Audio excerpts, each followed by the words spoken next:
as well as thanking the organisers for this meeting, and especially Rathi, and I hope to be more involved with the SHA than I have been. But also, I sent tonight to the SHA three petition links on Gaza for parliamentary petitions. So I hope you'll sign them and circulate them as quickly as possible, because of course we're interested, the genocide, ongoing genocide in Gaza is horrific, and we have to do whatever we can, although we're so powerless. Anyway, I'm going to begin because, of course, I've been working for nearly 35 to 40 years, over 40 years on NHS stuff, but over 35 years researching the NHS. And as Coral said, a lot of my work originally was around the privatisation of community-based services, social services, nursing homes, but also the private finance initiative, which has actually very much been the driver for the privatisation of the NHS, because it sucks so much money out that basically every year there's less and less. Is everything okay? Should people be on mute? I don't know. So there's less and less money for the service, for staff, for everything else. And PFI has largely gone off the radar screen, but I want to remind you all that it's sucking out hundreds of millions every year in the PFI charges. So it's still having an enormous impact. And of course, a lot of that money is going to the bankers and the equity investors who've already made enormous profits from the PFI public expense. So it's this form of financialization. So it's very much been the driver for privatizing the NHS, because there's less and less money. There's more money apparently going in, but a lot of it is leaking out. And so, of course, increasingly, government has been looking for a way to abdicate responsibility from the NHS. And that's exactly what it did in 2012 with Andrew Lansley's Act. I can't believe it's now 13 years since that terrible act went through, which basically ended the duty on the Secretary of State to secure and provide universal health services throughout England. But not only that, it basically made commercial contracting virtually compulsory, and that's the position. So my work with Graham Kirkwood and primarily at Newcastle, but prior to that at QMUL, and also Peter Roderick, who's a barrister who some of you will know because he really drafted the NHS reinstatement bill, which has died many deaths. But I hope maybe we'll get the energy to resurrect it at some point, because we won't get our NHS back without a bill. But more recently, I've been trying to look at the impact of privatizing or outsourcing elective surgery. So particularly hips, knees, and cataracts, because they are the most, they're huge, they're outsourced in hundreds of thousands of numbers, and they're the most common surgery, elective surgery of all.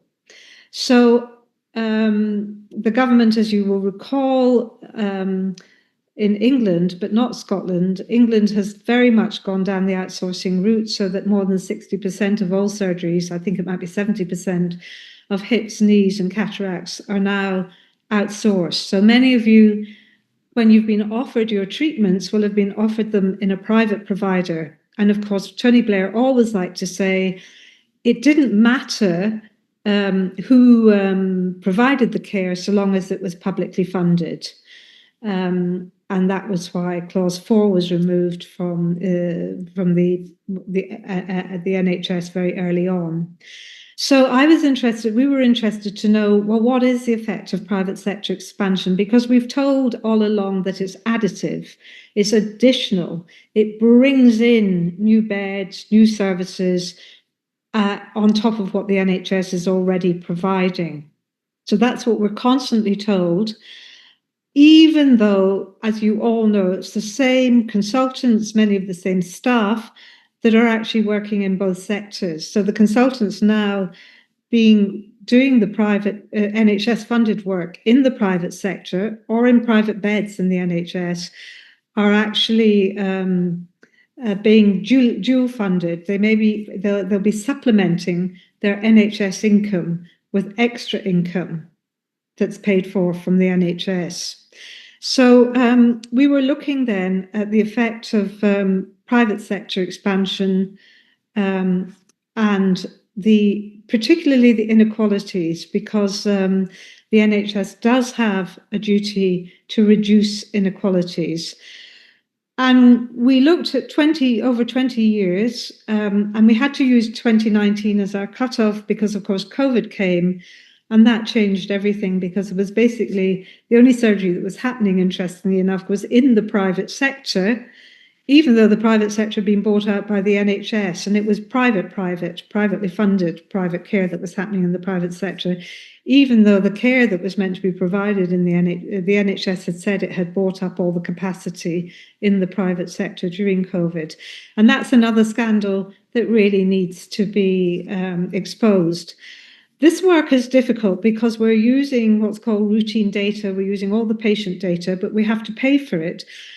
And it's very difficult to do this work because none of the government's research funding bodies want to ask this question or address these questions. So it's been unfunded and largely scrabbling around. But the data sets themselves, even though they are public data sets, we now have to pay for. So we've had to pay several thousand, 10, 15,000 pounds to get hold of these data. And these costs are rising.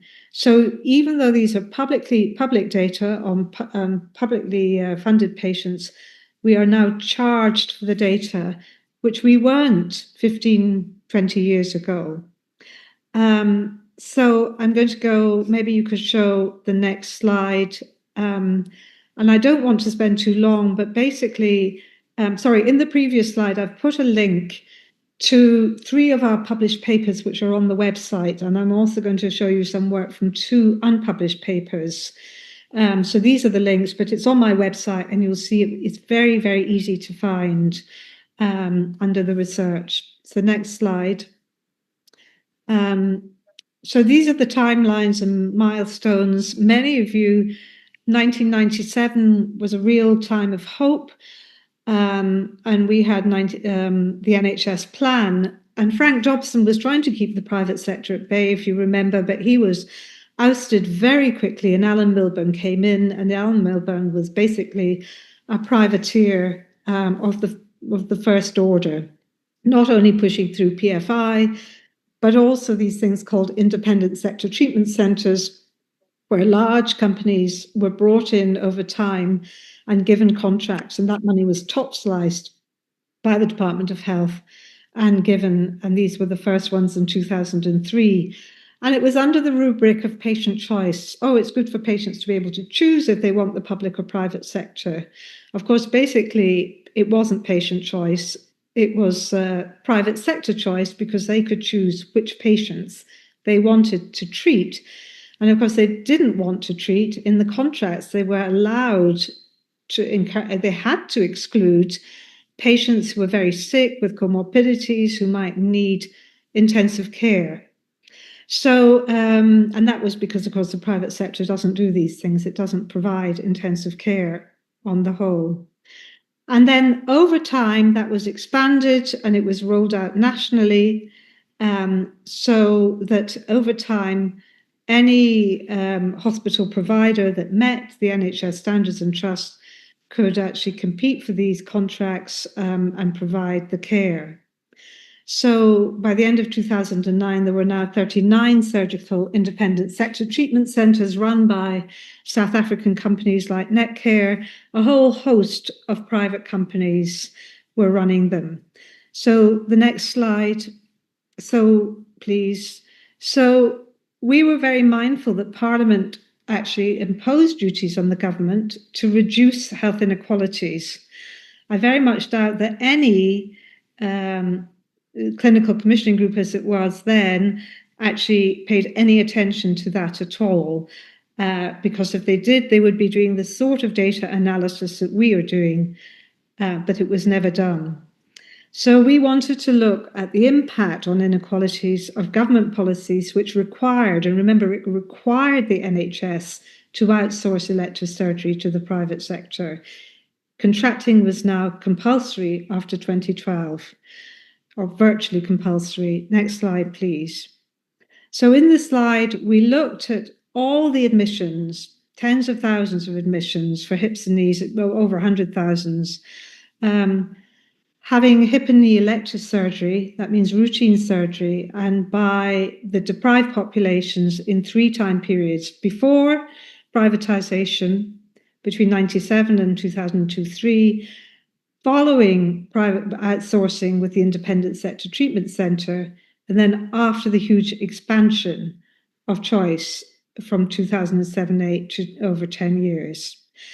And next slide. I'm not going to show you all the charts, but this is just one. If you look at the top 2 slides only, and what you can see is hips and knees. The first one is hips, the second one is knees on the top 2 slides. That green line shows you the private sector use going up and up and up, and it's now well above 60%. So that's the green line for hips and knees. It starts from nothing, and then you can see this huge private sector expansion. The black dotted line that's falling is NHS admissions, and they're falling hugely, treatment rates. So although the blue line shows overall admissions are going up, up, up, up, what you can see is that the private sector is substituting for the NHS. So NHS capacity is shrinking, less and less direct provision from the NHS, and the private sector is now taking over and substituting. Now, that's a very important finding because, of course, the government claimed that the private sector was additive, it was additional. It was going to provide new beds, new treatments, but it hasn't. Next slide. That's probably, I'll only show 2 more slides. I hope that's clear for everybody. If not, I can't read the chat at the moment, but you can put. So what this slide has shown is that admission rates doubled and trebled for hips and knees. So they went up and up. And that's also partly because, as you know, in the old days, you might stay in hospital for a long time for your hip and knee replacement. But most people, even when they're not in their 80s and 90s, are out within the day. So you can get them out very, very quickly. The length of stay has gone right down, often to only 1 day. But what we found, and you can see this in the paper that we've published, is that inequality grew. So even though the admissions doubled, inequality grew, and it grew at the fastest rate during the period of most privatization, that 10 years. So, and during that 10 years, admission rates to the NHS fell, and admissions to the private sector continued to rise, and inequalities grew. Now, that makes sense if you think about it, because if the NHS capacity is falling and they're taking mainly sicker, poorer patients, and the private sector expanding and it's taking richer, healthier patients, then of course what's happening is that the patients who are sicker and poorer are waiting longer to get into the NHS, while the private sector is now cherry picking the richer and less poor. So that would have been your hypothesis, and that's been proved by the actual data in this paper. So we've gone from almost 1/3 of NHS funded procedures being provided privately to a good 2/3 now. Now, this is the other shocking figure. In 1997-8, there was an inequality. So for every 10 patients from the poorest, most deprived quintiles, for every 10 patients, 13 were admitted from and were admitted from the least deprived. And by 2018 and 19, the gap, this is for knees and hips, so for every 10 patients having hip surgery, 13 would be admitted from the least deprived. Now, you would expect more patients to come from the most deprived because they've got more need and more morbidity. Now, by 2018, that gap widened for hips. So for every 10 patients from the most poorest areas, Now there were 19 coming in from the richest area. So that's a huge widening of the gap. And for knees, for every 10 patients being admitted, it was quite good. 9 came from the least deprived, but that increased to 15 for every 10 patients. So you can see these huge inequalities are widening. And this is really worrying because Parliament, and this is why the MP should be involved, because Parliament gave a duty to the NHS to take steps to reduce inequalities. So why aren't the MPs jumping up and down, especially the MPs in the poorest areas? It's because they don't read papers and because, interesting enough, the mainstream media is not interested in privatisation. As far as they're concerned, it's a done deal. They don't care anymore. And perhaps neither do the public, except they don't know how much it's working against the poorest. It's working against them as well as everybody, as we will see. Next slide. This is another paper we looked at waiting time inequalities. So here, in the previous paper, we looked at admissions and inequality. Now we're looking at waiting times, again for hips and knees. And if you show the next slide, again, we did an analysis of hip and knee replacements before and after the introduction of ISTCs. And we also looked at deprivation and comorbidity. Next slide, please.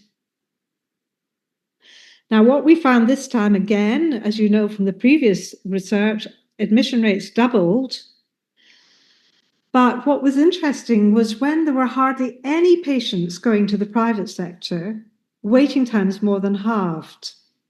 So the NHS was more than able to accommodate all this increase in admission rates after 97 with the big injection of funding, and waiting times halved. But as soon as, thanks to Alan Milburn, we saw this huge expansion in the use of private providers, the NHS admissions rates fell and waiting times rose for all patients.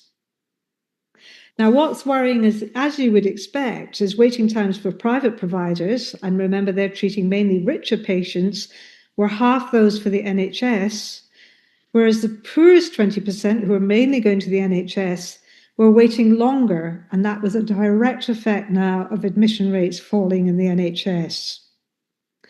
So what we know is that inequalities in waiting time rose dramatically for the poorest 20%. The data are all in our paper. And the introduction of private providers saw a contraction of in-house NHS provision. So it wasn't additive. It saw a substitution, but also admission NHS provision falling. And a two-tier system within the NHS now operating in favour of the rich. So the two-tier system used to refer to the fact that those who had money could go private.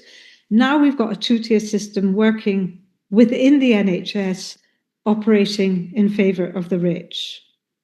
Next slide, please. So this time we thought, well, we'll compare England and Scotland. This is unpublished now and under review by a journal, the BMJ. Let's hope they get round to publishing it. But here we're comparing waiting times and admissions in England and Scotland this time. And the reason why we chose Scotland is that Scotland only experimented very briefly with the private sector. And Graham and I showed way back over 20 years ago that it was very poor value for money.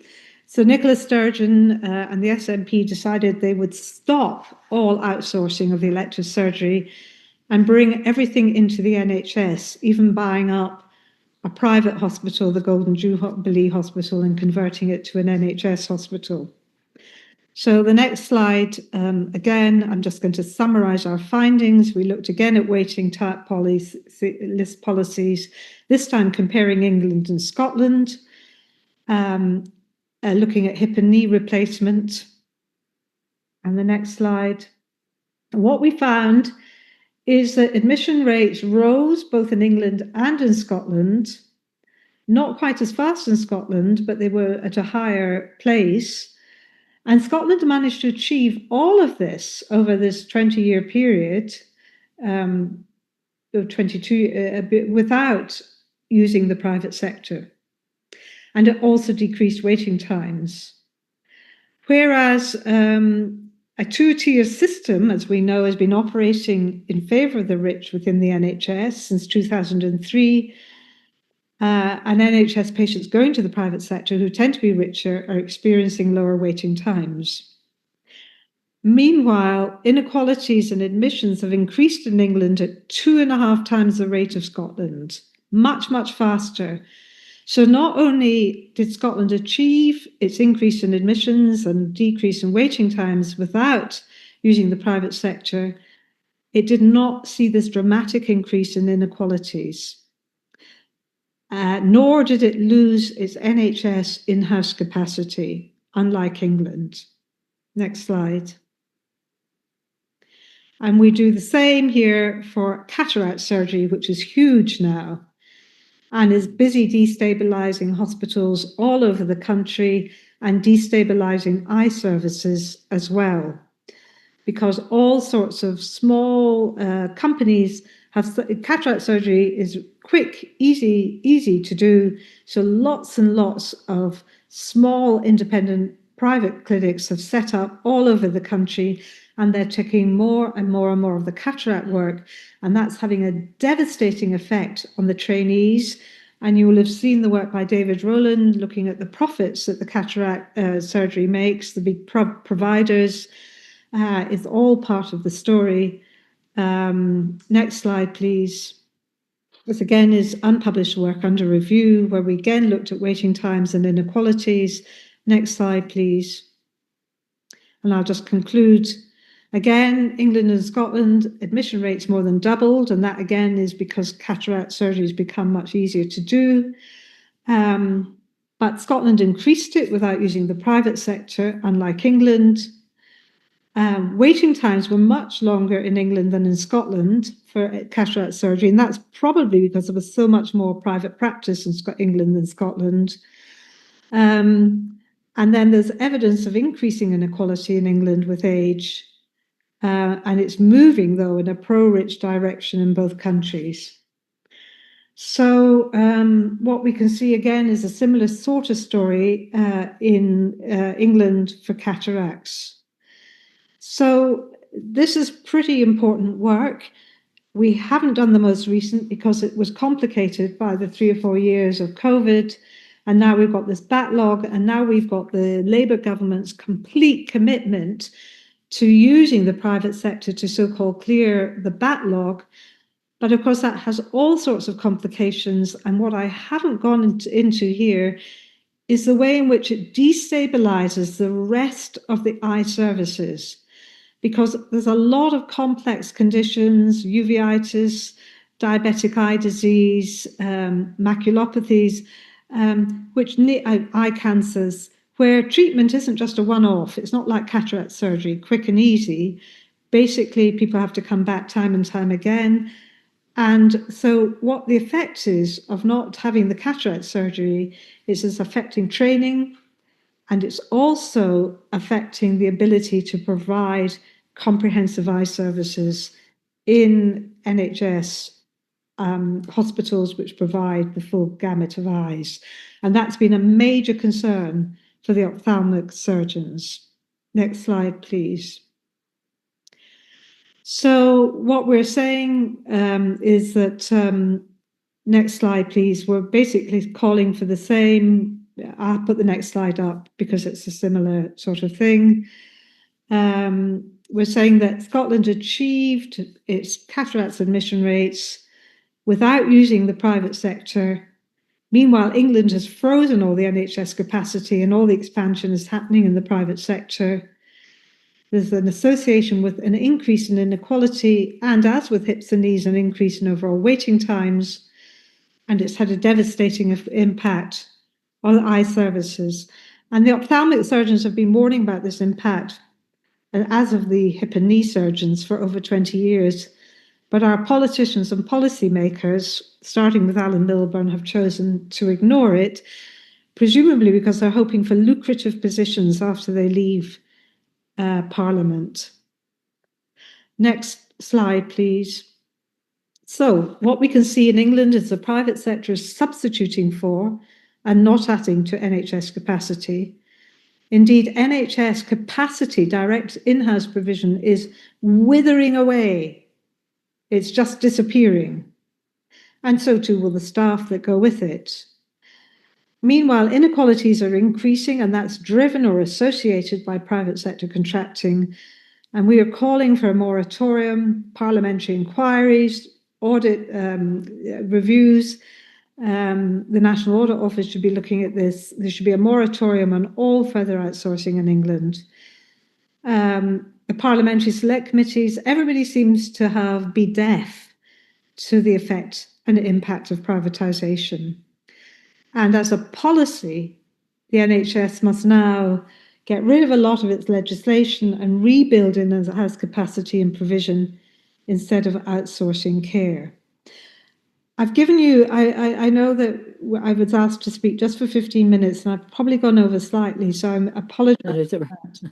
So I'm going to stop here so that we can take, people can comment, take questions. But I'm afraid I feel a bit heart sink and rather it's very demotivating, because the journals don't want to. British Medical Journal is not interested in the impact of privatisation, and you feel it's like everything else, it's going to be all after the event, and then there'll be a lot of browbeating and there'll be money for research, etc., but it'll all be too little and too late. Thanks. Okay. Heather, if you stop screen sharing, can you, here we are, can you see yourself now? Yeah. And can you, I'll unmute you.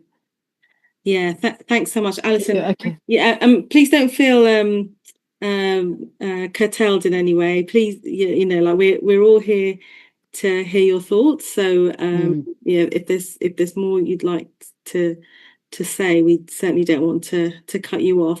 There are a few things in the chat that I wasn't able to see when I was sharing slides, but thank you so much for all of that. So I'll just go through the comments first, actually. So hip, knees and cataracts, curiously health issues that hit older people generally. It's poorer older people who cannot afford to go private. So the effects of this would be to invalidate, make impotent our worse off elders, who of course are not the electorate, who ride the high waves of affluent home ownership and connected luxuries. Okay, thank you. Nicholas, left MPs just repeat the latest superficial tropes. Where do they get them from?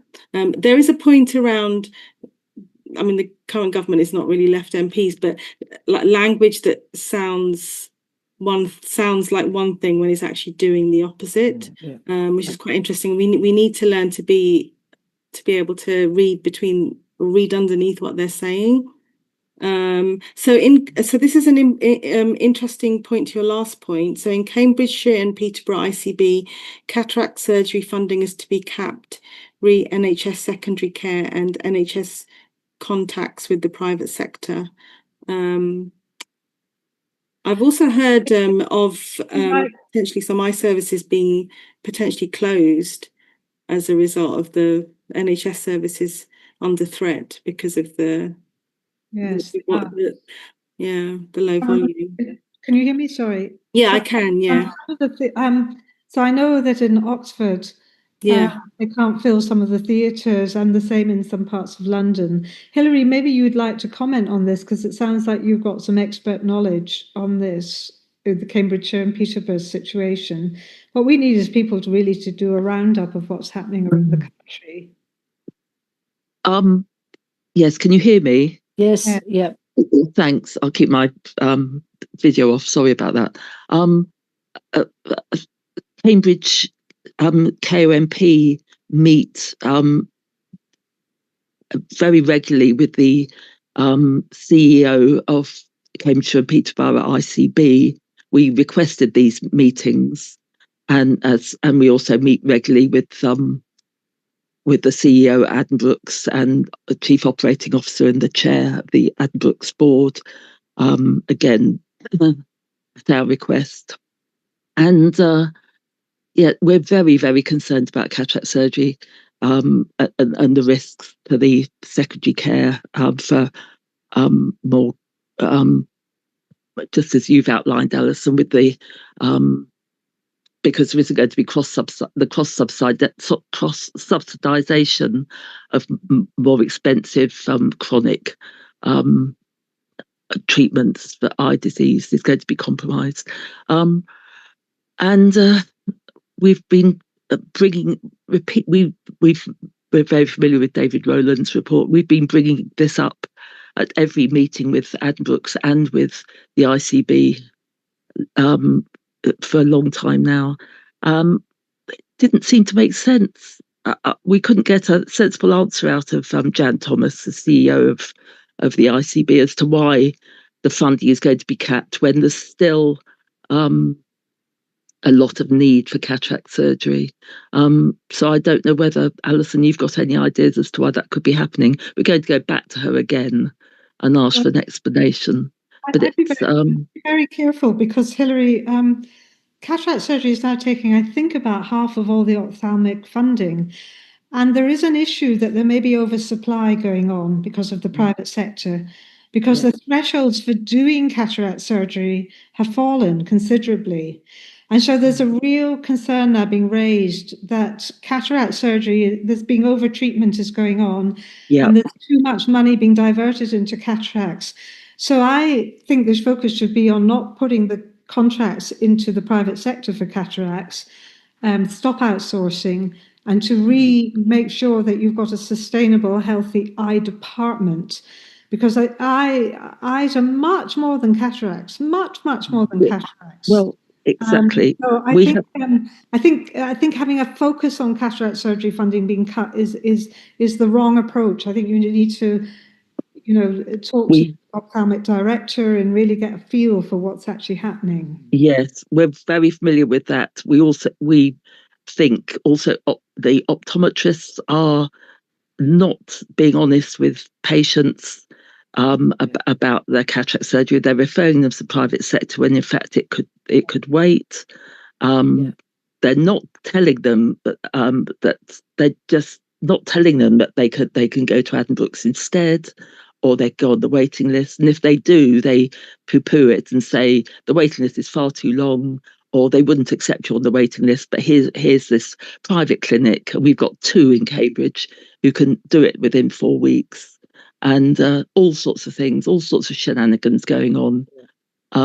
You're absolutely right. The optometrists, they're not allowed to take a fee for referring, but there's something called a management fee. That's right. And the other thing that's happening is that, Specsavers, these opticians or optometrists are now merging with the private clinics, many of which are being owned and operated by the consultant ophthalmologists who are creating chambers.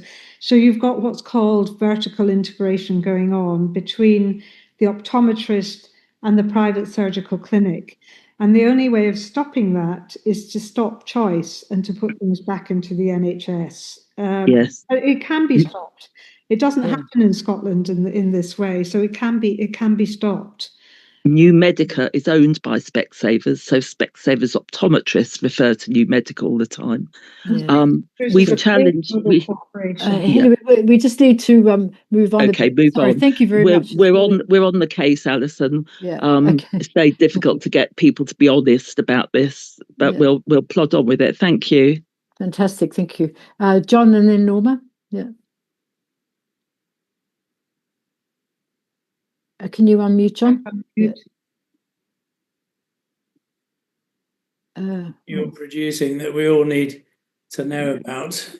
The CHPI have produced a database, as you'll know, I think, so you can interrogate it and find out what your ICB is spending on commissioning. But some of the things which they uncovered were incredible. I mean, the profit margin of the private cataract clinics, 32% profit margin on average.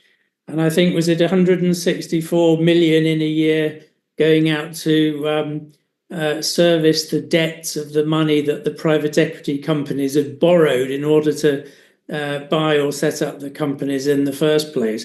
And the high street opticians are referring anyone who's got even the earlier signs of a cataract. And I think getting £50, which, as you say, is probably called an administration fee. But they're also then having the patients referred back to them for follow-up to a greater extent than the NHS would normally do. And of course, that gives them the opportunity of marketing things like a new pair of spectacles to them. Yeah. And the whole thing is a real rip-off. But the College of Ophthalmologists, as you know, has been banging the drum about this for some time.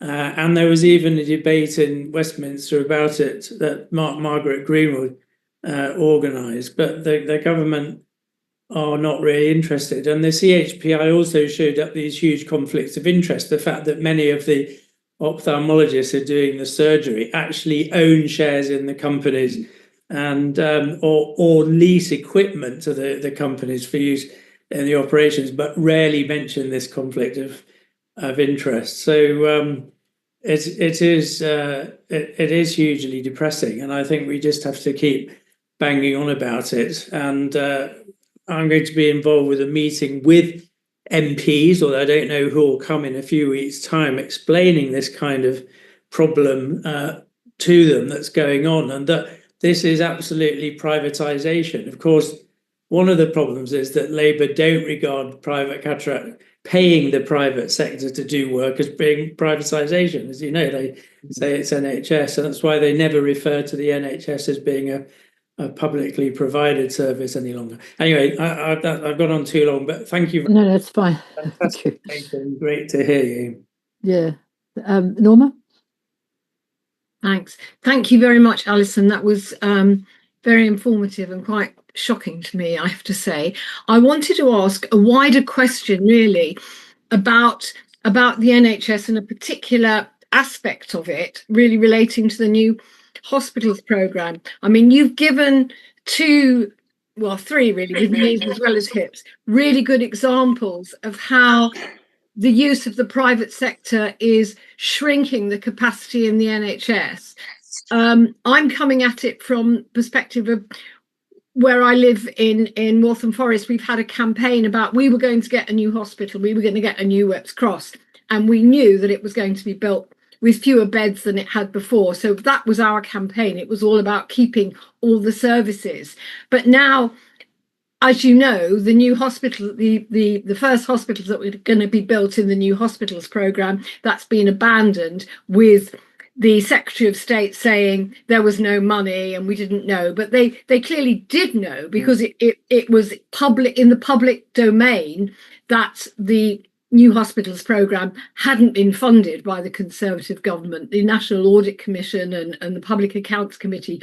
So they, the Chancellor and the Secretary of State would have known that. So I suppose my question is, when we get our new hospitals, if we get them at all, is this just another vehicle, rather than using an alternative model for funding? Is this just another vehicle for shrinking the NHS? Because by the time they're looking at 2032, you can have your elective orthopaedic surgery and your elective eye surgery in the private sector. There's an understanding that certain people are so desperate they'll use the private sector. Is it all part and parcel of the same thing, even though they seem like different things? Yeah, I mean, the government is it's an ideological position which has been ongoing for over 30 years, which is about downsizing the NHS, and more services have been whittled away and withering away. So elective surgery is now going to is disappearing out of the NHS. And of course, that results in great fragmentation and erosion of standards of care. There's nothing else to say about it. I mean, the story begins a long time ago, and PFI was part of that process.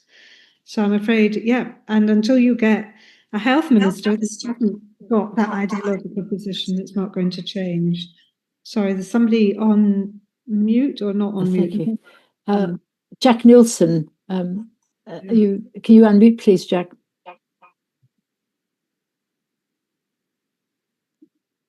Yes. Hello. The question I wanted to ask Allyson was have her team, or does you know the teams, done similar work on the impact of outpatient cancer treatment in the NHS? I've no idea. Oh, I mean, our team hasn't. I don't know. I don't know enough about it, and I don't know. I mean, of course, cancer is one of the areas where there's a huge growth in privately funded patients. So you've got the Maudsley and you've got Manchester Christie, huge growth of private patients, and it's very important for the private sector income of the foundation trust. But I have no idea. It's not an area I've looked at. It sounds like you have some experience. I do, yes. Okay, thank you. Do you want to share anything, or do if you feel? Yeah. My feeling is that there is when you're undergoing treatment, as I am at the moment, there is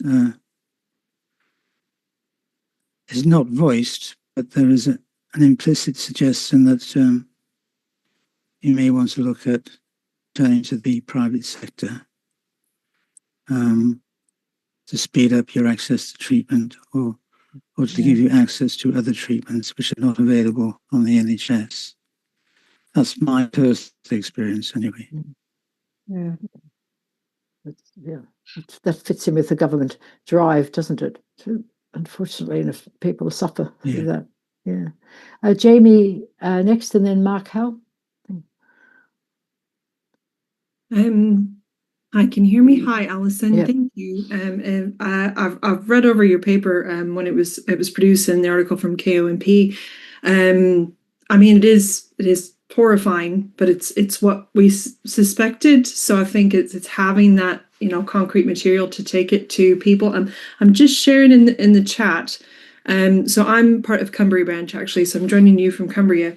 Cumbria, one of the first things when we established as a branch in SHA, we wanted to look at PFI because our hospital is a disaster. It was a fire hazard that when it was actually built, it was so bad that had it gone up in flames, it would have been worse than Grenfell. That was the prediction. And essentially, I mean, just trying to give an example, actually, that leaflet could be updated. I've spoken to Rafi a little bit about trying to put together a template for SHA because we know every different community, every region of England have their own PFI project that has gone awry, maybe not as bad as Cumbria. I mean, Cumbria, by 2016, they'd spent £263 million, and it's predicted that it will be as much as 1,118 by 2036. But so even with your new material, that's something that we could put together in a template and hopefully maybe share with some branches, do some future work. And I was speaking to actually it was Peter Doyle, who was with Unison at the time. He's an SHA Cumbria member who made some of these predictions on the cost. And I was saying to him, how can I essentially empower other branches? Because some of this information you can't find anywhere else. And he said at the time, I believe it was Campbell Savers Sr., they wrote to him, brought him on side, and got him to ask a parliamentary question. Now, he said that it can also be a written question, but his was a verbal question, and they had to respond to it. So when I hear from, Dr. Jean Puntis talking about putting forward questions to some of the MPs, depending on your MP, our MP here in Carlisle, we moved a motion on against privatization, and it was very heavily resisted. It actually did go through the CLP, but it was very much resisted. But there are MPs who are going to be sympathetic. Some of them don't understand that the NHS is being killed. It's not broken, that it's being killed. But in my mind, if we can work with some of those MPs who are sympathetic to put that forward and to have them raise these questions about the cost, how much has gone out. And then maybe it's possible that the national officers and myself could work with these branches to empower them and campaign on them, because we've been campaigning on ours for the last year and a half about where some of that missing money has gone, where it could be going, other things like that. So anyway, I really enjoyed hearing from you. So thank you so much. Thank you. Allyson, I might take a couple of more questions and you can wrap things up, because I think, no, you're not wrap things up. I don't mean finish as in people. There's a lot of people want to ask things. Mark Howell, can you please unmute yourself. Yeah. Yes, I had at the beginning. I had a couple of very basic questions. One of them has been partly answered, and the reason why I had these questions is because I've had cataract surgery. My wife and mother have had hip surgery. My mother has also had knee surgery, and we all had it done by in NHS hospitals in St Thomas's or West Suffolk. And I don't ever remember any of us being offered any alternative. But it sounds from what's been said that people do get offered, quotes, private revision. So I'm wondering, why it happens in some places and not others. Also, I mean, I'm much happier the way we had it done. It was fantastic, all the different things that we had done. And the other thing, perhaps more importantly, is you mentioned that that there's inequalities. You mentioned that the private providers are getting the richer, quotes, richer patients. But how does that happen? I mean, how do they get them? Did I miss something?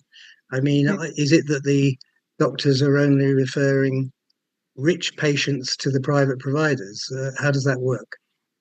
So thanks for your question. Well, first of all, you're fortunate you're only offered the NHS. That's unusual because under patient choice, there was a requirement to offer patients up to 5 different providers. And many of them would go look at the waiting lists and waiting times, and given they're longer now in the NHS and the private sector, they choose the private sector. Why is it that richer patients go to the private sector? Because richer patients are healthier, less comorbidity, basically. And also they have fewer barriers. They are able to travel further, perhaps for their surgery. They may have relatives, or they may be able to afford help to drive them and take them and bring them home. So there's a number of reasons why it happens. But you have to look at the contract itself. The contract for these private centres excludes patients with comorbidities. It excludes patients who are at risk of needing ITU. It was designed into the contract. And they are the very patients who tend to have the patients who have more comorbidity, have greater need, and are poorer. Basically, that's what we know. We know that from the studies, that if you're poorer, you're more likely to need your hip operation younger and earlier, and your knees, and have more comorbidities, illnesses. Does that answer your question? Thank you. Okay, Carolyn? And in the States, it's called cherry picking or cream skimming. Private sector does it. Hello, thanks very much, Allyson. That was really good. And we've got a meeting in Greater Manchester next week where Andy Burnham is speaking. And one of the things we've already submitted question to him about is quoting your research and saying, what is the ICB going to do about stopping outsourcing because of the costs and the inequalities. Andy Burnham, as well as being Mayor of Greater Manchester, is also the joint chair of the Integrated Partnership Board. So we're hoping we'll get some responses from him. That wasn't really what I wanted to ask. It was, do you know if anyone is doing any work around community services and particularly diagnostic services? Because I know our experience in Greater Manchester is that you're not offered a choice of the NHS because it's all private. So you need an MRI scan or ultrasound or, virtually anything. There are a number of, IntraHealth is one. I've just come across one called Yorkshire Health Solutions.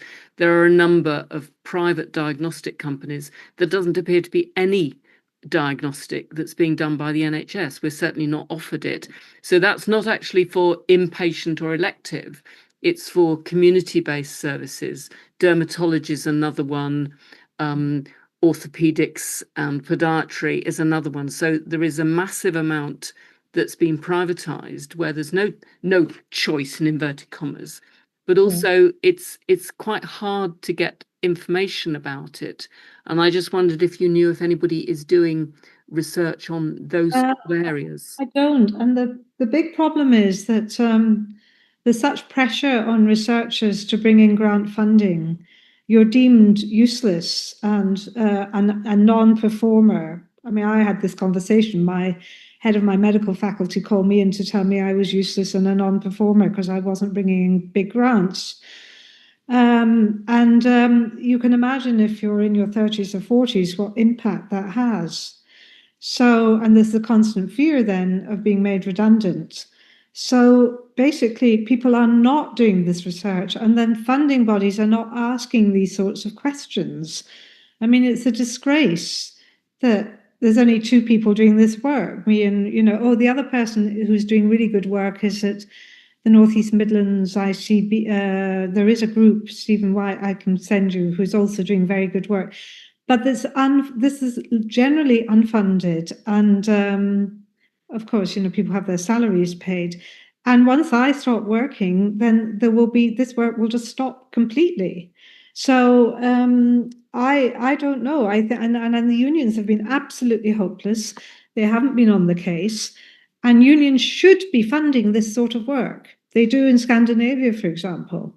They should be funding this work, but they won't because they're so short-sighted.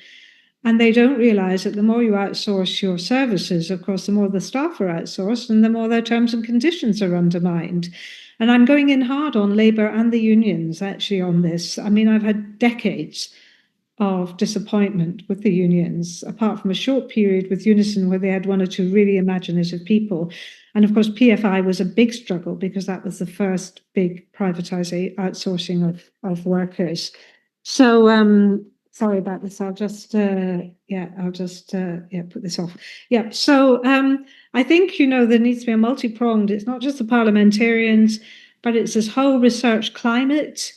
And the other thing is that, in the old days, you would have district health authorities might do this work, but everything now has been transferred into universities, which are more and more divorced from their local populations. So they won't do this kind of work because they won't get the grants. It's really been a systematic degradation of the sorts of work, of this sort of work and research. I'm sorry. Judith, no more. It'll not be done, and then you'll be useless, and we'll all be shouting in the dark. Yeah. Judith Farley next.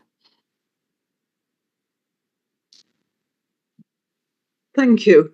I've actually put a comment in the chat, misspells and all sorts of things, but it was really following Jamie's comment about the hospital scandal in Cumbria. We had the same thing at the Royal in Liverpool. It was disgraceful to see it there with walls missing and new equipment there open to the winter rain and the weather. Everything had to be scrapped, and yet I'm not sure if it was the same contractors who had the contract for the hospital up in Cumbria, but the directors went off with their big bonuses. There seemed to be no comeback at all. It's quite shocking. And I wondered whether, in fact, just using the scandal of those PFI hospitals, that in itself is a huge thing to tackle. Join them up all over the country where they've had similar experience. That's a good point, but who's going to do the work? Yeah. Well, we could start off with just our membership. I don't know where else. I didn't know about this Cumbrian hospital until Jamie just mentioned it. As far as I was concerned, it could be that the Liverpool Royal was unique. Very hard. Sorry, everyone. So, but it's, I think, yes, it's very important that people engage as they are doing in local. It's a way forward. We have to find something, and it's one thing we could do. We could do it through the SHA. I agree. Thank you, Judith. Steve Ballard? Yeah, thanks for that. I haven't got great just picking up on Alyson's point about the ideology. I think we need to nail this ideology. The ideology is that the rich, by virtue of the fact that they are rich, know something better than what we do, and of course all the rich. And it's an ideology that the Labour Party. Let's first of all lay the blame where it is. I beg your pardon. First of all, as far as I'm concerned, the London School for Economics and Political Science set up by the Fabians avoided that altogether. They've colluded with it. The LSE has had nothing to say about war, nothing to say about COVID, nothing useful to say about anything whatsoever. And yet they're churning out graduates who are saying, isn't everything going nicely? I mean, it's absolutely... So, and I think, and then you need to get onto the question. I mean, the Tory party has always been corrupt. They've never had any political interest other than self-enrichment. And the fact that that's now seeped into the leadership of the Labour Party is something that I think we need to be very specific about calling out. And I do think we need to, of course, we need to encourage unions to do things differently and better. But I don't think you should be they are not as culpable. They are nowhere near as culpable as what's going on in the universities, in the economics departments of universities. They're all going along with the idea. I'm going on to a little bit of a rant, and I've got to leave now. But I did want to get that two penneth in about. Anyway, I think I've said it, and Okay. thanks for the opportunity. Yeah, thanks, Steve. Mark Howell again, and then Mark. Yes, from the SHA. Yeah, I just had a thought. There probably isn't, but is there any data about the comparative cost of public provision, for example, in a teaching hospital or whatever, and private provision? Is there cost information? Because I suspect the private costs more. I think that report by David Rowling gives you your answer, which shows the amount of profits that's leaking out of the system. You can't do a comparison because you've got apples and pears. You're doing cataract surgery with all the leakage out, but the cataract surgery in an NHS eye department is cross-subsidising all the really complicated treatments. But what you've got is your answer from David Rowland, his little group that did those nice reports on cataracts and profits. Isn't that enough for the public to see how their money's leaking out? Yes. But also, it'd be interesting to compare the quality. I mean, I suspect the quality of the work is inferior in the private. I did once get sent for a test at a private place, which was like a backstreet office somewhere. It was really tatty. When you get to my age, you get sent on various tests, and I was really shocked at where I was being sent. But is there a sort of index of the quality of the work somehow? It's very difficult to measure the quality because it's apples and pears. Because if you're cherry picking easy patients, and there've been some horrendous things happen in private hospitals, but they also happen in NHS hospitals. So it's quite difficult to look at the outcomes because you've got an apple and pear phenomenon. Okay, thank you. Mark Gladbrook? Thanks. A very good meeting organised by the London branch. Can I talk about how we can actually try to bring this home to people and how we can relate to some of the struggles going on? One of the ways we can do that is, in a sense, what Allyson has done. She's talked about Scotland and what's happening in England. I mean, we can do the same with Wales. Caroline has mentioned that health, to a degree, is devolved in Manchester as well. So there are various ways of raising this thing, of attacking it. And one of the things that people have always said is that a lot of English Labour politicians say that what we're proposing is unrealistic and impractical. And if we can show, well, it can be done in Scotland, it can be done in Wales, and maybe to a degree it can be done in Manchester, and I don't know how devolved the London health system is. I mean, we really have to be very concrete, we have to be very clear, and I think that's a very clear message we can give to people, that this is not inevitable, that it has to be this way. The other thing that I think is really important that we need to use very directly is some of the struggles that are breaking out amongst outsourced workers. Well, in fact, this has been happening for a decade now, where there have been workers who have been outsourced. Mainly, they tend to be ancillary staff, that's to say porters, cooks, other groups of low-paid workers, but this is now moving increasingly up into therapists and so on, who are being put out into private companies. There's this whole issue of subcos, even, which are a privatized bit of the NHS, and there are fights breaking out over that. And again, that brings the reality home to people. In that case, it brings the reality home to the actual workforce, saying, well, actually, this is not a theoretical debate. This has an immediate impact on your day-to-day life and the life of your families and so on. And similarly to the public, say, do you want to be treated by this super exploited set of workforce in the guise of NHS treatment? So I think we've got to look at ways of locking in, making this struggle concrete, because the academic research is very important, but a lot of people will not absorb that initially. So, and I think that's one of the take-home messages for us is to where can we build? Where can we build on a fight back? Thank you, John Pontus. Can you? Yes, comment on that? I think that's a really important point, and that's why, Allyson, your comparisons with Scotland are so important. I think showing that it can be done differently. Can I just ask you about subcos for a moment? Because Jim Mackey, the interim chief executive of NHS England, has told all of the trust that he wants them to outsource their facilities staff to subcos in order to save money. But at the same time, he said that they should be maintained on NHS terms and conditions and pension arrangements.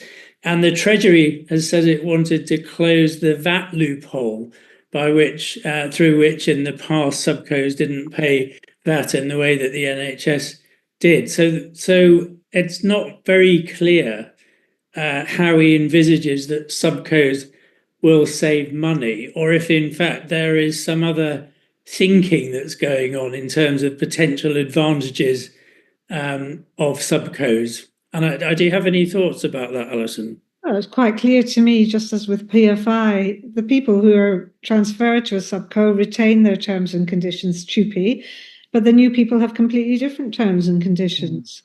And it's a way of, reducing the public sector requirements, and that's how they're saving money. And I agree with you, John. You have to get rid of the VAT rules. You have to say we're not going to do subcos. Appointing Jim Mackey was a disgraceful thing to do. But unfortunately, there's not been enough work done into these subcos and their impact, John, unless you know of more than I do. So again, you see, this is where I come back to the fact that research is important because it provides evidence, and that's the evidence that you use in the campaigning and the activism. The campaigning and activism over PFI, electric, all the rest of it would never have taken off if you didn't have the backbone of research, of meticulous research and evidence. Otherwise, you're just into exchanges, pantomime exchanges, really. Yeah, I'll be quiet. Yeah. So you need the two to go together. You need committed academics, engaged, and then you need the real activists who are all of you out there on the ground, and you use that material. It's your, I hate to use weaponry or your firearms, but I hate to use those military metaphors. Yeah. Thank you. Rathi? Yeah. Yes, so I wanted to actually echo what Allyson has just said, because I think this is our secret weapon that we don't use enough. And I think Allyson's actually particularly good at communicating research, in a way that makes it accessible to everyone. But I think it's also our job, those of us who can read papers and understand them, to also help to communicate this in a way that's accessible to the general public, to the CLPs, to unions, and so on. So I hope that we'll take that forward. And thanks so much, Allyson, for explaining all the things that you did today. I just because people have been mentioning subcos, I just wanted to mention a couple of things. There's industrial action going on all over the place or about to start. And there's if you're in London, there's a dispute going on at the moment at Guy's and Thomas's with I think they're called the rapid response team, but they do like the emergency deep cleans and so on, and work in terrible conditions. I mean, it's really exploitative how they're treated. They're often migrant workers. We locally in Northwest London, where I am, we had a dispute last year as well. And although it reached a resolution, there's still not equality between, as Allyson said, the people who come in more recently on the new contract compared to people who've been there before. So there is the London branch. We're meeting with some comrades to plan some activities around subcos in the next few weeks. So we'll keep you posted on that. And the other thing I just wanted to also mention is this meeting, I think, has been really rich with people around the country sharing really valuable examples of around PFI, around the impacts of outsourcing. And I think very often everyone campaigns locally very, very well, and we see these as local issues, but they're local symptoms of a national problem. And I think the thing that I think centrally we're not doing well enough at the moment is collating this together and having more of a collective action. So please, I've put the admin email in the chat for those of you who don't know it, but please do get in touch, those of you who are campaigning locally on these issues, and let's see how we can be more joined up around these issues in our messaging as well. Yeah, thank you. Eva Turner?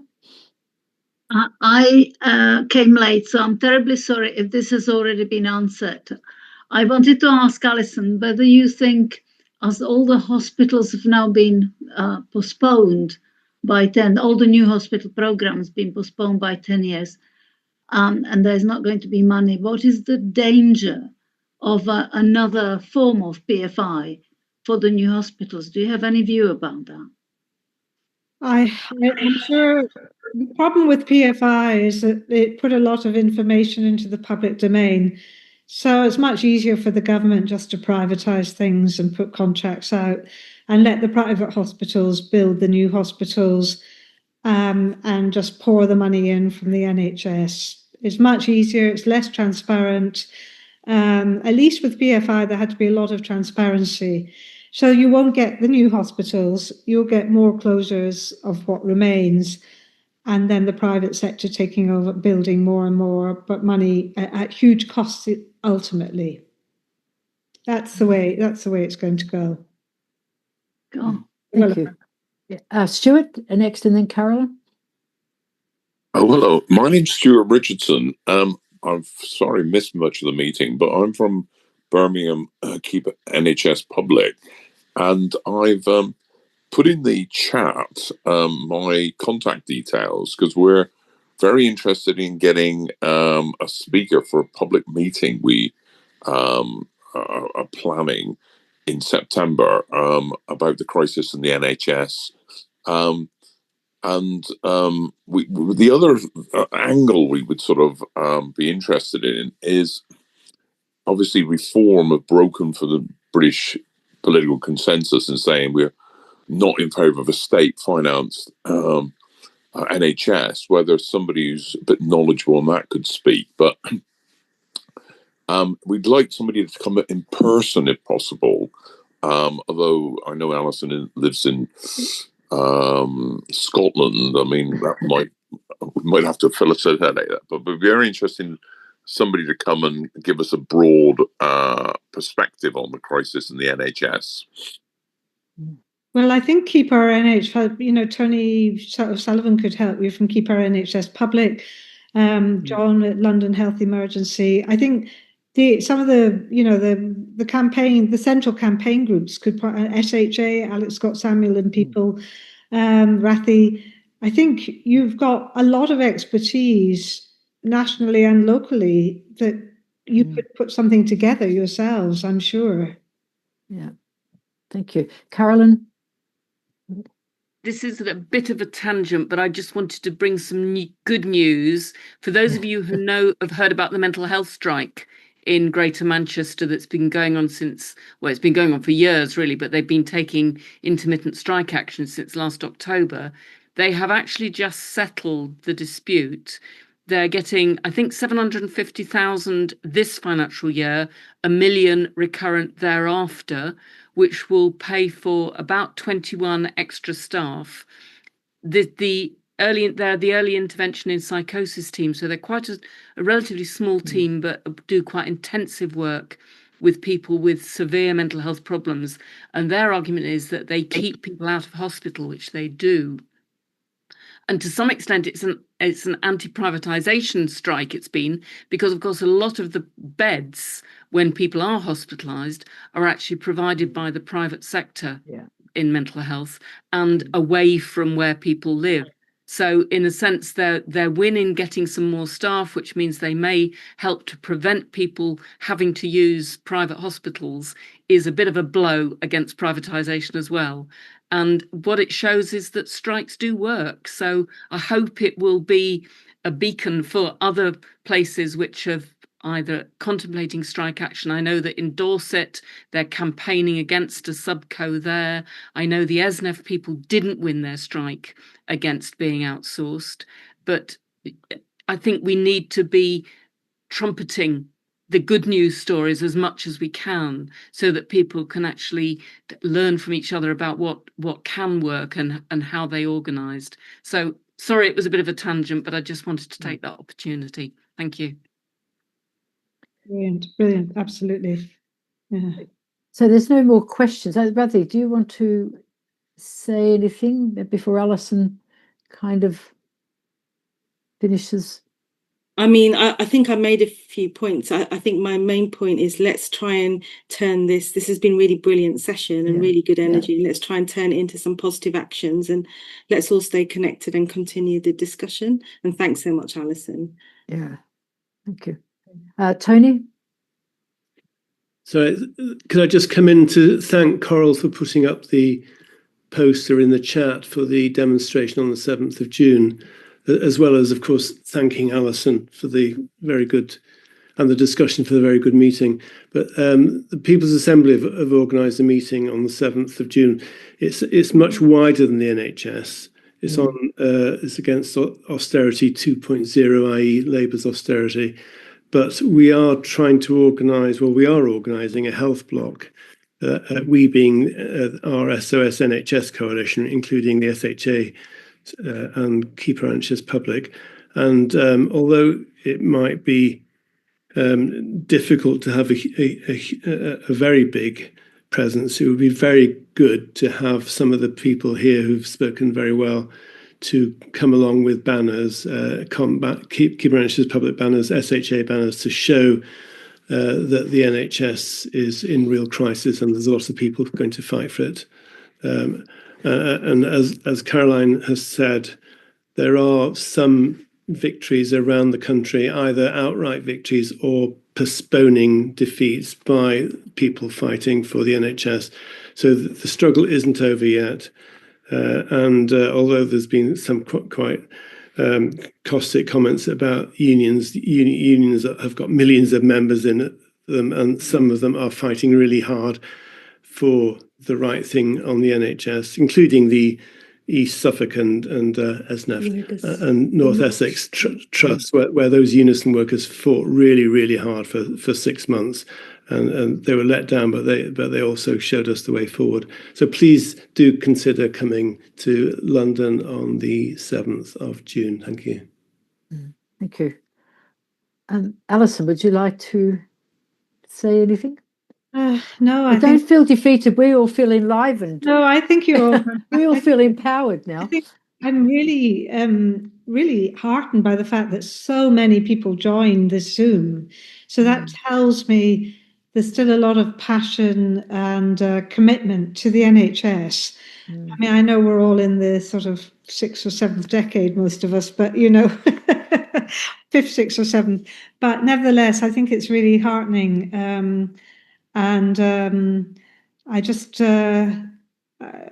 it's really important, this struggle. And Tony, by no means was I'm putting down the unions for not being long-sighted in terms of research and thinking strategically, not in their failure to support, local workers and campaigns, but that's just not enough. It's not enough. It has to be a whole system-wide strategic thinking. So just say thank you very much.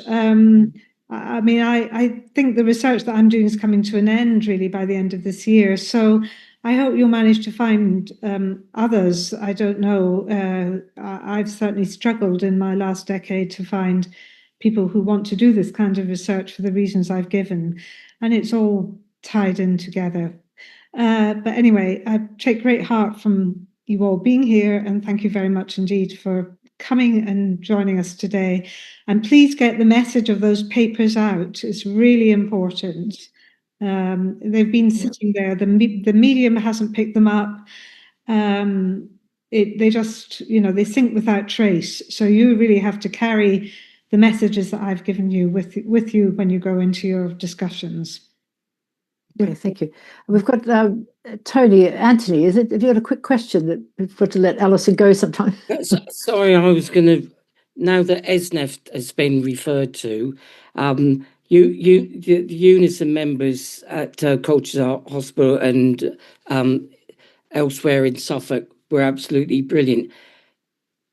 Unison are going to employ an external person to investigate, what happened during the dispute. We, who are members of Suffolk Unite community, were active in the campaign and feel disappointed that we're not included in that. So that's just one thing. However, we've just learned, haven't we, that with the reconfiguration of the so-called integrated care systems, that North East Essex will be a part of Essex and not Suffolk and North East Essex. So we've got a situation where ESNEF, Ipswich Hospital and Colchester Hospital will be commissioned by two separate commissioners, one in Suffolk and Norfolk and one in Essex. I actually have been involved in campaigning for years, and I can remember somebody saying to me he's worked in the NHS for 25 years and 17 of those years were about reorganisation. This is what is the part of the scandal for me, that it's muddling. Anyway. Thank you very much. Okay, thank you. Yeah, the reorganisations have been relentless, and yes, no matter what they all say. I remember David Cameron saying, "Will be no doubt top-down reorganisation of the NHS," and immediately did a complete reorganisation of the NHS. And it's very difficult to get the Labour Party to listen, as we were saying. But hopefully, as many of you as can come to the demonstration on the 7th of June. It'll be a big, as the it says welfare, not warfare. I think that's a very important emphasis as well, because reading that people with disabilities are going to have their benefits cut so we can spend more on defence is really alarming. And and as Allyson said, they've put the link to the petitions about Gaza in the chat as well, if you want to look through it. We can send them out as well. Thank you.